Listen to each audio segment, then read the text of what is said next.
So, the final fighting nerd with an undefeated record just lost his last fight in a TKO against Diego Lopes last weekend. In a fight that I will say was an absolute war. Diego had a fantastic first round and great wrestling with some disgusting elbows on top of Gene's bald head.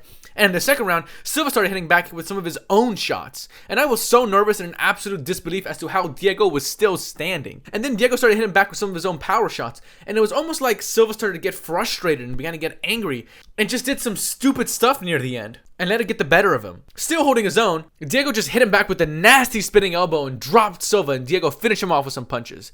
And in the middle of the octagon, as Silva was getting up from the knockout and being treated by the medical staff, he just gets up and rushes Lopes and hits him in the back of the head. Like, Jesus, man, I knew he was a little cuckoo in the head, but that's some bad sportsmanship. Not to mention Gene grabbing the cage like that earlier. Either way, Diego took the win, and in a fight that's up there with Fight of the Year, I was going for both of them here. Leaning more towards Diego, but I mainly just wanted to see a good fight, and I got way more than that. The whole UFC Noche card was pretty decent.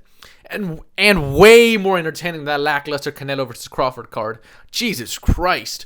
Diego got a great win here, but by inches. It really felt like anyone's game, and it really felt like if John hadn't seen red and stopped rushing him so hard for a finish, I think he could have found a second win in that fight. And this honestly has me thinking about the nerds and how they've been doing since. Since we're talking about him already, let's start off with Gene Silva. As I said, I think it was a fight of inches. Very close. And honestly, it isn't that bad of a defeat. I mean, it was pretty nasty how he lost, but against number 2, who he almost beat, that was a pretty good fight. That fight honestly convinced me that I could see Silva fighting another top 5er or someone else in the top 10. He's young, and I think he's still the best fighting nerd out of the main 4. And if it wasn't for Diego's granite chin, I don't think there's many other people in the division that would have survived that kind of fight. I still honestly think that Silva could touch gold eventually, and I feel like sometime in the future, we might actually get a rematch of Diego versus Silva. But man, this guy has to keep his emotions in check. Sure, he's good and can easily control a fight most of the time, but when hitting the top 10, you might not win every single exchange, and you have to learn to control that anger. I knew people like this in the gym, and you probably do too. We're in sparring, the second some guy starts losing a sparring match, they start getting angry and just pushing through punches just to hit you back. Assholes. Also, I think Gene Silva trying to start beef for almost no reason was so strange. I get trying to sell a fight and all, but Diego had no ill will towards you. And it honestly looked like Silva just hated him for absolutely no reason. And he just had to hate Diego in this fight. Like, Jesus, even Diego was catching on to this. I know the guy definitely has some screws loose, probably because of his messed up childhood. But after that absolute war and knockout, he should probably take the rest of the year off, work on some of the wrestling, and I could see Gene getting back into the win column. And I still honestly see him as a threat to most of the featherweight division. Next up, I'd like to talk about the fighting nerds at UFC Paris that went down the week before UFC Noche. First up, I'd say almost nobody expected BSD to win. BSD looked like shit in his last fight before Rufi, against someone who was an absolute jobber and someone who barely even fought in the UFC. Sure, it was a bit of a short notice, but Jesus Christ, that was bad. He did win though, but his fight before this one, he lost against Moicano pretty badly by doctor stoppage, and then before this, the generational knockout by Dustin Poirier. I really thought they were going to have the stretcher on standby for Benoit Saint Denis when they announced his fight against Rufi. It seemed like an easy win, and I was shocked they weren't shooting Rufi even higher in the ranking. But like many times we've seen before, a flashy KO and hype isn't always what it's hyped up to be. BSD absolutely dominated Rufi. I really thought Rufi was doing decent on the feet, but not even by that much either. That flying knee in that short second really gave me false hope. But Benoit Saint Denis really just threw Rufi down and submitted him. Honestly, an impressive win for BSD. All I really have to say about the win is we have to see how it ages. I like BSD, but he has honestly had a rough time lately until now. But I really think he's just a classic example of being rushed too hard and letting the fam get to his head, like he mentioned in his post-fight interview. He's young and talented, and with a fan base behind him, let him climb the rankings naturally, and we'll see where his career goes. I know it feels like I'm honestly talking more about BSD than Rufi here, but don't worry, there's still a lot to say about Rufi. I think BSD was honestly just better than him. Rufi had no takedown defense, and he honestly looked like an amateur. And before you say, yes, I'm sure the trained fighter who fights for a living would kick my ass. Now that that's out of the way, you'd think a guy who's fighting Benoit Saint Denis, who in his last fights might fool you into thinking he's a striker, but his main base is wrestling. And at that time, standing and banging against Rufi of all people seemed like a really stupid idea. Or maybe Benoit Saint Denis really is just that good. I don't know. I wouldn't call this a fraud check, as they both really are in the same boat here. BSD coming off an iffy record, and Rufi coming over a win streak, but against unranked guys until Bobby Green. Not a great look, honestly, and if you ask me, I would say Rufi is probably the worst nerd out of all the main 4. Send 2 to 3 years in Dagestan and forget, or something like that. It isn't a horrible loss. I could see him bounce back from this, but I don't know if Rufi honestly has it to hang around the top 10. I could see him being one of those perennial guys that just hang in the top 15 and don't do much else, like a Fiziev or a Dan Hooker or Gamrot. that sort of thing.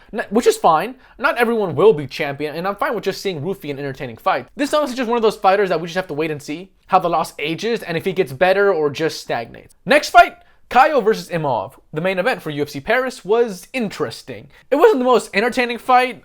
I didn't feel like there was much urgency in it either, but it was more due to Imov just really shutting down Caio. Caio couldn't really get anything going, and Imov, while not doing much more either, definitely controlled the fight. I don't think it should have been scored all 5 rounds. I think he definitely lost one here or there, but man, Caio really just got dog walked here. Not super bad, but he got controlled the whole time. After a whole year of inactivity, and this, it honestly isn't the best look. But I think he would do better against other middleweights. He might even be able to hold his own. I do see him hanging around the top 5 to 10, but honestly, I don't see him as champion. But then again, do we really see anyone else as future champion in the middleweight division? Khamzat will just beat everyone, and with his activity, years.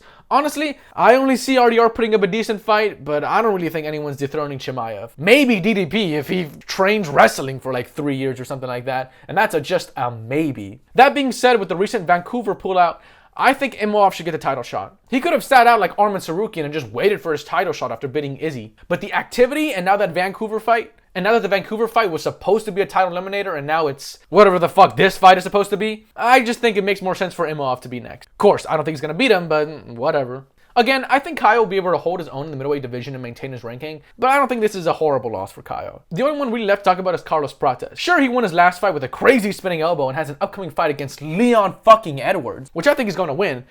But for the love of God, check your grappling, Carlos. His last fight before Neil Magny against Ian Gary exposed him a little bit, honestly, and showed him with a lot of weaknesses in his game. Although the 5th round, Carlos really hauled ass, and I mean, he almost finished Ian Cuchardo Gary. But I gotta give some respect to the Cuck himself. I'm shocked that he somehow survived that. I think Carlos is doing good for himself and has a good future ahead of him, as short or as long as it may be. Currently, out of the nerds, he's probably doing the best out of all of them. I mean, just look at the record, 20-4. May not look that good, but loss is just part of the sport. Rarely is anyone undefeated, and even some of the GOATs have losses in their record. Rarely do we see an undefeated fighter, and many arguments can be made about the value of those records as well. It was an exciting team who just got pushed a little too hard by the UFC marketing machine. I'm still a fan of the Fighting Nerds just because they lost one fight. I can honestly say that almost all of their losses are valid. The only one I would say that was pretty rough was Rufy against Benoit Saint Denis. But again, like I said, I think it's a loss that's just gonna have to age. But at the same time, if I'm debating whether the GOAT Michael Chandler could beat you, it isn't the best look, man. Sure, the Instagram and TikTok edits of their knockouts and their undefeated record being a big part of who they are, I think they'll be fine. I'm still looking very forward to their upcoming fight wherever and wherever they are,